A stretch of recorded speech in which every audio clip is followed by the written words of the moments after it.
మీడియాతో మాట్లాడుతున్నారు additional DG Satyanarayana. Police అంటే ఛాలెంజింగ్ జాబ్. ముఖ్యమంత్రి రేవంత్ రెడ్డి పోలీస్ శాఖకు శ్రద్ధ వహించడం చాలా సంతోషం. వికారాబాద్ జిల్లా పోలీస్ ట్రైనింగ్ సెంటర్లో ట్రైనింగ్ పూర్తి చేసుకుని ఆయా జిల్లాలలో విధులలో చేరనున్న 71 మంది కానిస్టేబుల్స్ 6వ బ్యాచ్ కింద వికారాబాద్ ట్రైనింగ్ కాలేజీలో ఈరోజు 271 మంది AR police constables 9 months basic induction training విజయవంతంగా పూర్తి చేసుకుని సిద్దిపేట్, మహబూబాబాద్, కొమరంభీం, ఆసిఫాబాద్, అట్లాగే రామగుండంలో ఉన్న మంచిర్యాల, పెద్దపల్లి జిల్లాలకి ఎలక్ట్ అయ్యారు. సో రేపటి నుంచి వాళ్ళు విధుల్లో జాయిన్ అవుతారు. ఇండోర్ అవుట్డోర్లో కూడా చాలా మంచి శిక్షణ ఇవ్వడం జరిగింది. సో పోలీసు చాలా ఛాలెంజింగ్ జాబ్.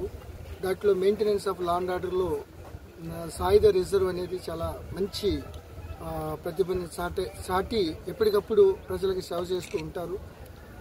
ప్రభుత్వం ముఖ్యంగా ముఖ్యమంత్రి శ్రీ రేవంత్ రెడ్డి గారు కూడా పోలీస్ శాఖ పట్ల ఆ ఇన్ఫ్రాస్ట్రక్చర్ మీద చాలా శ్రద్ధ వహించి ఇటు మామూలు లా అండ్ ఆర్డర్ కానీ ఇటు ట్రైనింగ్ కాలేజీల్లో కూడా పూర్తి స్థాయిలో ఇన్ఫ్రాస్ట్రక్చర్ అంతా ప్రొవైడ్ చేయడం జరిగింది. కాబట్టి చాలా క్వాలిటేటివ్ ట్రైనింగ్ ప్రిన్సిపల్ గారు మురళీధర్ గారి ద్వారా ఇవ్వడం జరిగింది. ఈ 271 మంది యువ కానిస్టేబుల్స్ రేపటి నుంచి వివిధ యూనిట్లో ప్రజలకి చాలా సమర్థవంతమైన సేవలు అందజేస్తారనే దాంట్లో ఎటువంటి ఢోకా లేదు. సైబర్ క్రైమ్ పట్ల, టెక్నాలజీ పట్ల, పూర్తి స్థాయిలో కొత్త చట్టాల పట్ల చాలా మంచి అవగాహన తీసుకుని ప్రజలకి సేవ చేయాలనే ఉద్దేశంతో ఈ యొక్క పెరేడ్ను పూర్తి చేసుకుని రేపటి నుంచి విధుల్లో జాయిన్ అవుతారు.